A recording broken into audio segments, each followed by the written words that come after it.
What happens when a cruel grandson tries to kick his Lola into the dusty street? He thought no one was watching his greed, but the quiet laborer stood behind him. You won't believe how the truth came out and changed everything forever. The sun burns over the crowded streets of Quezon City. Lola Rosa is 76 years old.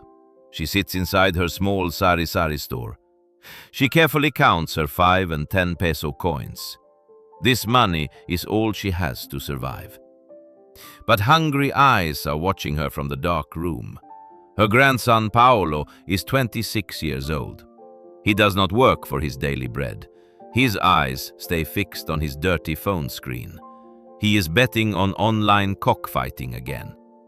The unpaid bills are piling up very fast. He owes a loan shark 185,000 pesos. Paolo looks at his grandmother with cold eyes. He does not see the woman who raised him. He only sees the paper title to their small land. To him, that paper is his lucky ticket out. Suddenly, the light in the store flickers and dies. A strange, tall shadow moves near the entrance. Is someone coming to help or to take everything? Lola Rosa feels a sudden chill in the air. Have you ever felt a betrayal coming from your own blood? The heat in Quezon City is like a heavy blanket today. Lola Rosa reaches for her small black purse. The zipper is open and the purse is empty. Her ATM card is gone. That card holds exactly 3,500 pesos. It is her monthly social pension from the government.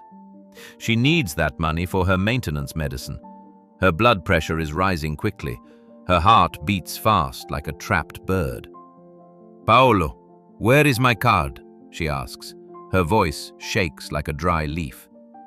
Paolo does not look up from his phone. He laughs a sharp and cold laugh. "I used it, Lola," he says. "I needed a win for the next fight." Lola Rosa feels the small room spinning. "That is my medicine money, Anak," she cries. I will get sick without those pills. She remembers the day they bought this land. It was only 40 square meters of hope. They worked 20 years to pay for it. Now her own blood wants to steal it. Paolo stands up suddenly. He is much taller and stronger than her. He looks at the stained walls of the house. "This house is rotting because of you," he screams. "The ceiling is falling on our heads." He slams a paper on the wooden table. It is a special power of attorney. "Sign this paper right now," he demands. "We will sell this lot for big money." Lola Rosa shakes her head slowly. "This is your grandfather's legacy," she whispers. "I will never sign it away." The darkness in Paolo's heart is growing. If you believe God protects the vulnerable from betrayal, please like this video and subscribe to our channel. Paolo leans close to her wrinkled face. He smells like cigarettes and desperation. "If you do not sign, you will rot. I will leave you at a public shelter." He kicks a chair across the room. The sound is like a loud gunshot. "You are a useless burden now," he hisses. Paolo wants to pay his gambling debts. He owes 185,000 pesos. He does not care about her life. Lola Rosa looks at her husband's picture. She prays for a sign from heaven. She prays for strength to say no. Her thin hands are trembling with fear. The air feels too thick to breathe. Every corner now feels like a trap. Paolo laughs at her many tears. He knows she is weak and alone. "I give you until tomorrow," he says. "Sign it or sleep on the street." He walks out and slams the door. Lola Rosa falls to her knees. She is 76 and has no home. The silence is louder than the shouting. She holds her chest and prays. Have you ever been betrayed by your own family? The sun is at its highest point in the sky. The dust from the road covers everything in the store. Across the street, the small parish chapel is under repair. A man is working on the old tin roof. He wears a simple white shirt and worn-out rubber sandals. His face is dark and weathered by many years of sun. He moves with a quiet and steady rhythm. His name is Jesus. Every afternoon at exactly 3 o'clock, he climbs down. The chapel bell rings 3 times for the Divine Mercy. Jesus walks across the busy road to Lola Rosa's store. He does not rush and he does not look away. He approaches the small window of the Sari store. "Good afternoon, Nanai," he says in a low voice.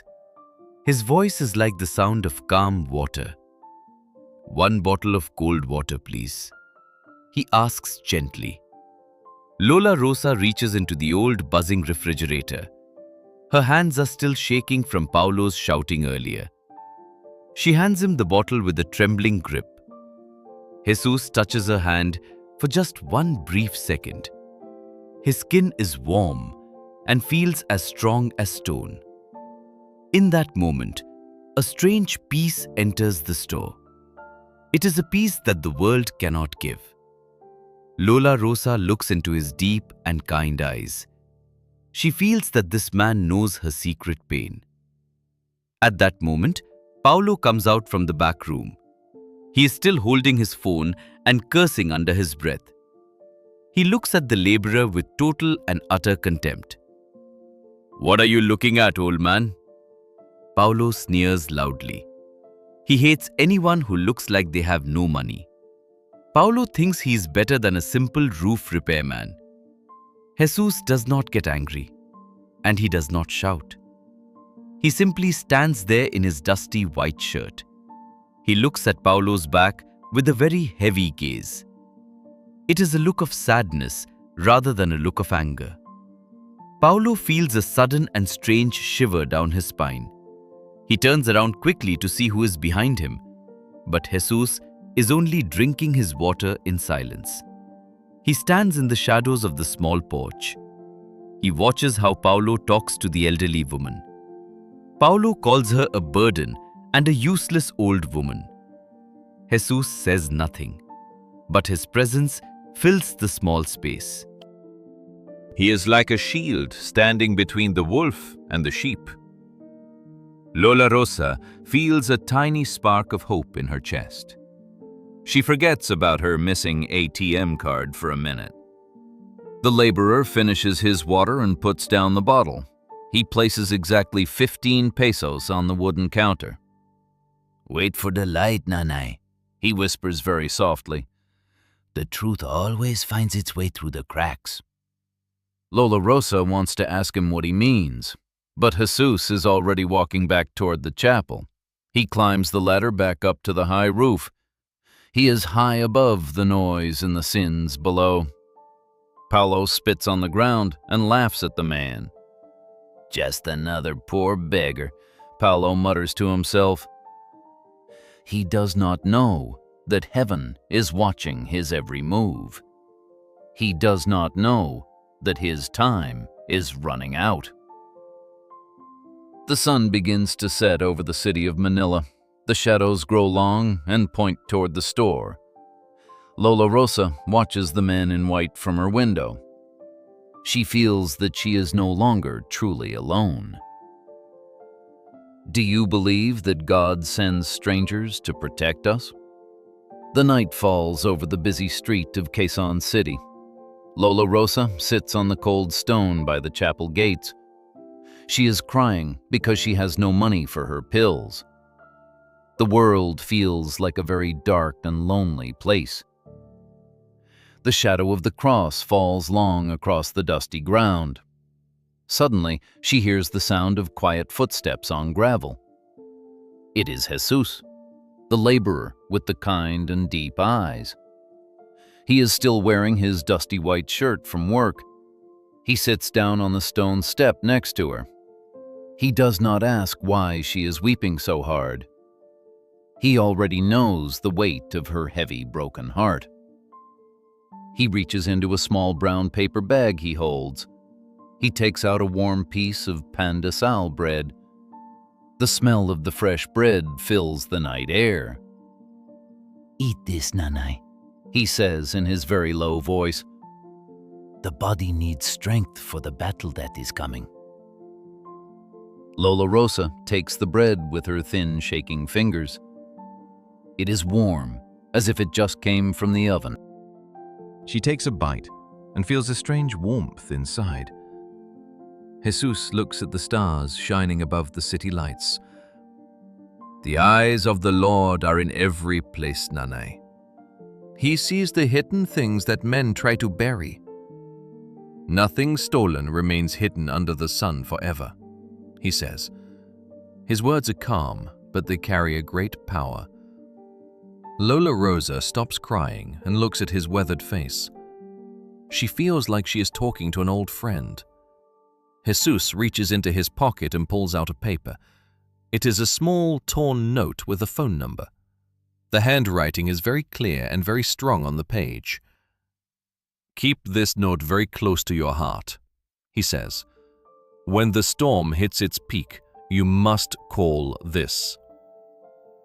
Lola Rosa hides the small note inside her old blouse. She feels a sudden and quiet resolve in her soul. The fear that was choking her begins to fade away. She is just a widow, but she feels like a queen. Jesus stands up and brushes the dust from his pants. "Do not be afraid of the one who shouts," he says. "The truth is a lion that does not need help." He walks away into the shadows of the chapel trees. Lola Rosa stands up and walks back to her store. She does not look at the ground anymore today. She looks straight ahead with her head held very high. She is ready for whatever Paolo will do to her. She knows that a higher power is watching over her house. The storm is coming, but she is no longer alone.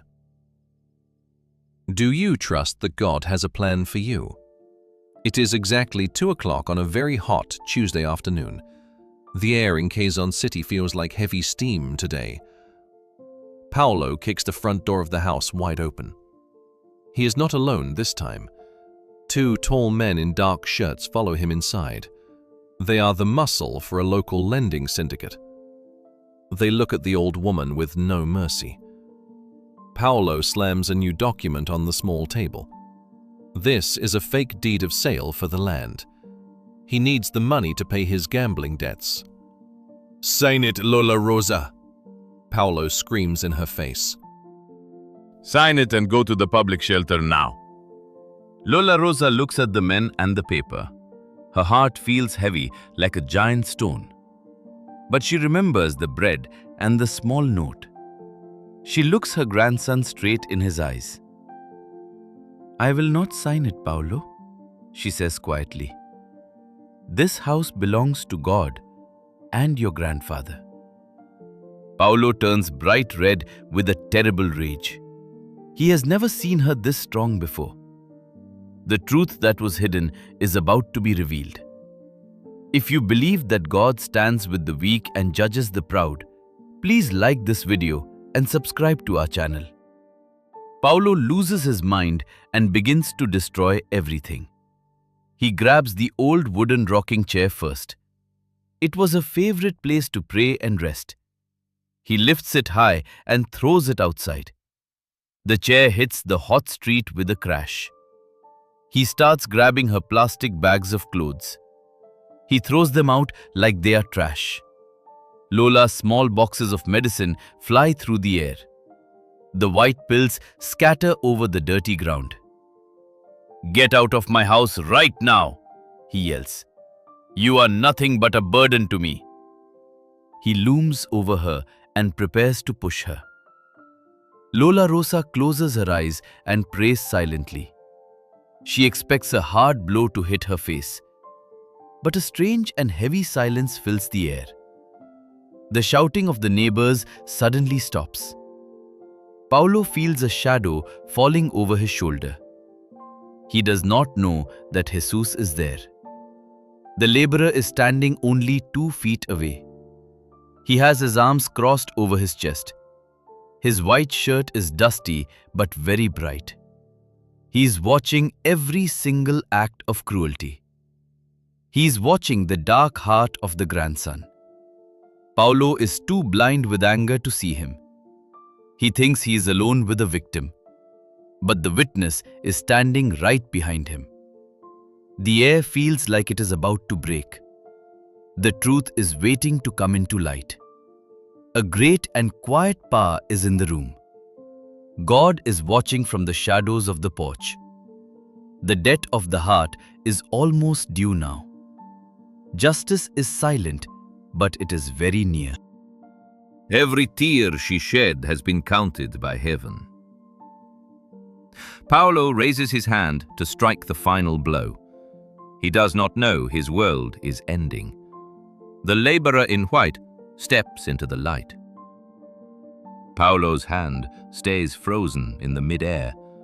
The laborer's grip is tighter than a heavy iron chain. Paulo looks at the dusty sleeve of the man. "Let go of me, you crazy beggar!" Paulo yells. He tries to swing his other fist at Jesus. Jesus moves with the grace of a silent tiger. He twists Paulo's arm behind his shaking back. The air in the street suddenly changes its tone. The neighbors stop their chatter and start to look. "I told you, the Lord sees everything," Jesus says. His voice is not a whisper anymore today. It is the voice of authority and absolute truth.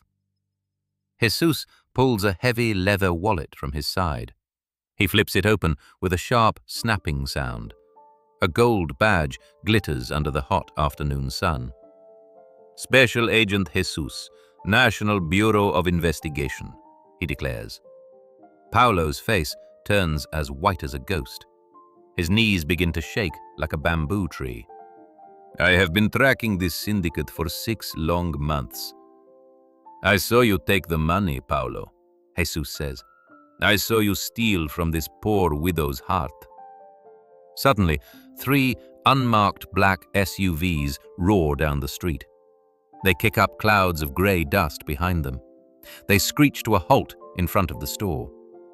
Men in blue vests with NBI letters jump out. They are carrying heavy gear and looking very sharp. The 2 henchmen try to jump over the back fence. "Stay down! Don't move!" the agents scream loudly. The thugs are slammed onto the hot concrete road. The metal of the handcuffs clicks very loudly now. It is the sound of a trap finally closing shut. Paulo looks around for a way to run away, but Jesus is standing like a mountain before him. "You called her a burden, didn't you, Paulo? Now you will carry the burden of the law." Jesus reaches into Paulo's front pocket very slowly. He pulls out the small plastic ATM card first. He holds it up for all the neighbors to see. "This is her life, and you took it," Jesus says. Then he picks up the fake deed from the table. He looks at the forged signature of Lola Rosa. "This is a crime against your own blood, son." The head agent walks over to Jesus and salutes. "The area is secure, sir," the agent says clearly. "The loan sharks are in custody and the van is ready." Lola Rosa stands by her broken wooden rocking chair. She looks at the man she knew as a roofer. He looks back at her and gives a small nod. He is still the same kind man from the chapel. But now he is the shield she prayed for. The neighbors start to clap and cheer for her. They have seen Paulo's cruelty for many long years. They are happy to see the bully finally fall. Paulo is being led toward the black SUV now. He is crying like a small and scared child. "Lola, please, help me. I am your grandson." Lola Rosa looks at him with a very deep sadness. "You chose the money over our family, Paulo. Now the law must choose your path for you." The door of the SUV slams shut with a bang. The dust begins to settle on the quiet street. The two henchmen are also being driven away now.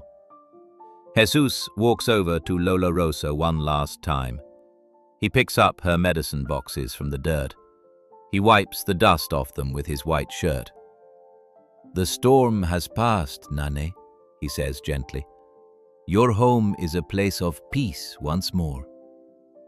She takes the boxes with her thin, wrinkled hands. "Who are you, really?" she asks in a whisper. Jesus just smiles and looks up at the chapel. "I am just a man who hates to see tears. But the one who sent me loves you more." He turns and walks toward his waiting team. The golden sun reflects off the chapel's new roof. The truth has been spoken in the bright light. The neighborhood will never be the same after today. Justice has visited this small corner of the world. The evil structures have crumbled into the grey dust. Only the truth and the widow remain standing tall. The weight of the world feels lighter for her. She looks at her ATM card in her hand. She is safe, she is fed, and she is free. The courtroom floor smells like strong floor wax. The ceiling fans spin slowly above their heads. The courtroom is very cold and very quiet. Paulo sits at the dark wooden table. He wears a bright orange prisoner shirt today. His hands are locked in heavy steel cuffs. He does not look like a gambler anymore.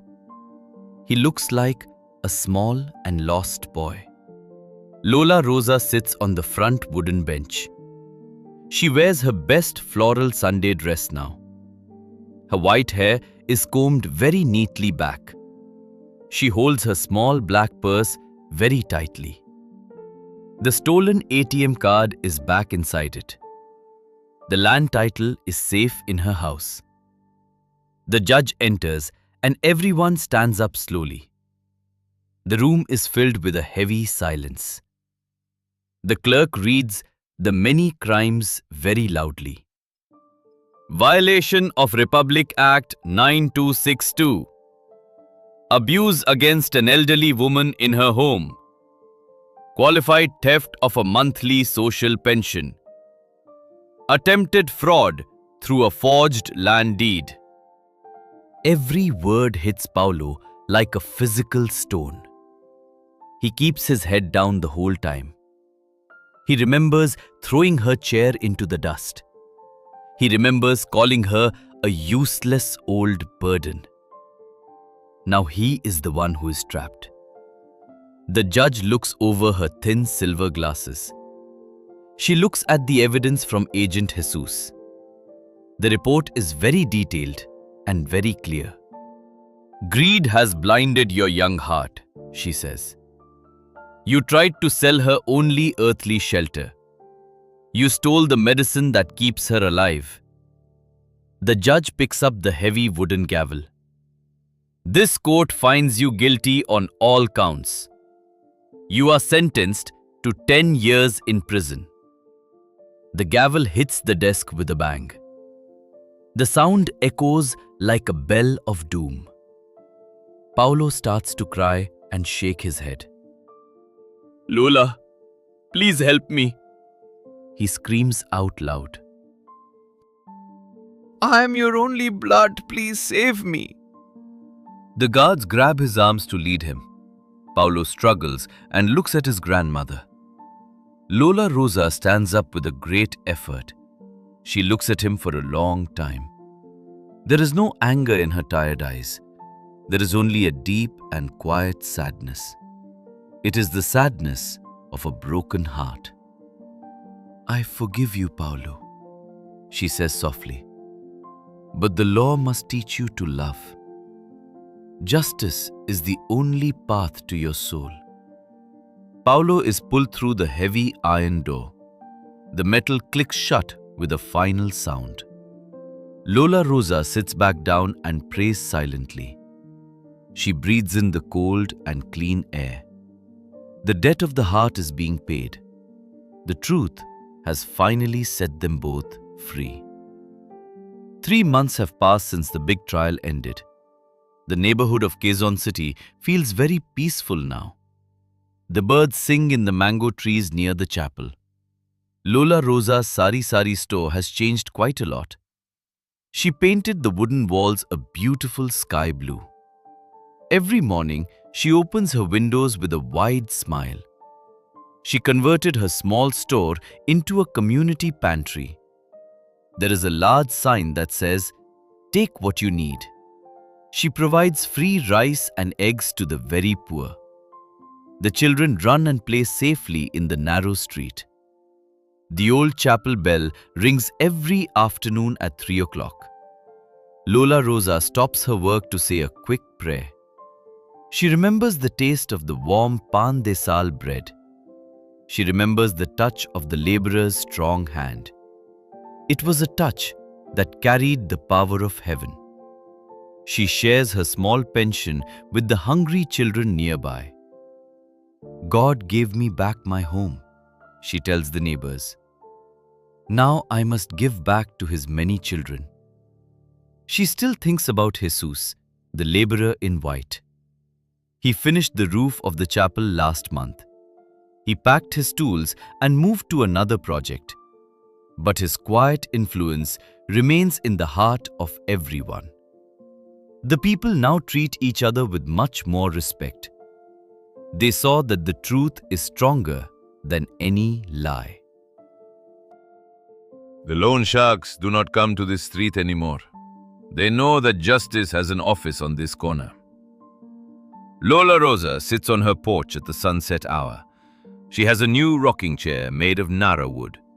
The sky is a mix of gold and deep purple. She closes her eyes and listens to the quiet wind. She is no longer afraid of the shadows in the room. The fear that Paulo brought has finally washed away. She prays for her grandson in his prison cell tonight. She hopes the silence teaches him how to be better. Every choice we make leaves a footprint on our soul. Justice may be silent, but it is always watching us. The debt of a broken heart must be paid, but the peace of a faithful soul is a gift. Lola Rosa smiles as the first star appears now. Her journey continues with a heart full of bright light. The presence of the Lord is her daily bread. If this story reminded you that God sees everything and acts, support us. Support this video with a like and subscribe to our channel. Write the word "Vira" in the comments if you believe in justice.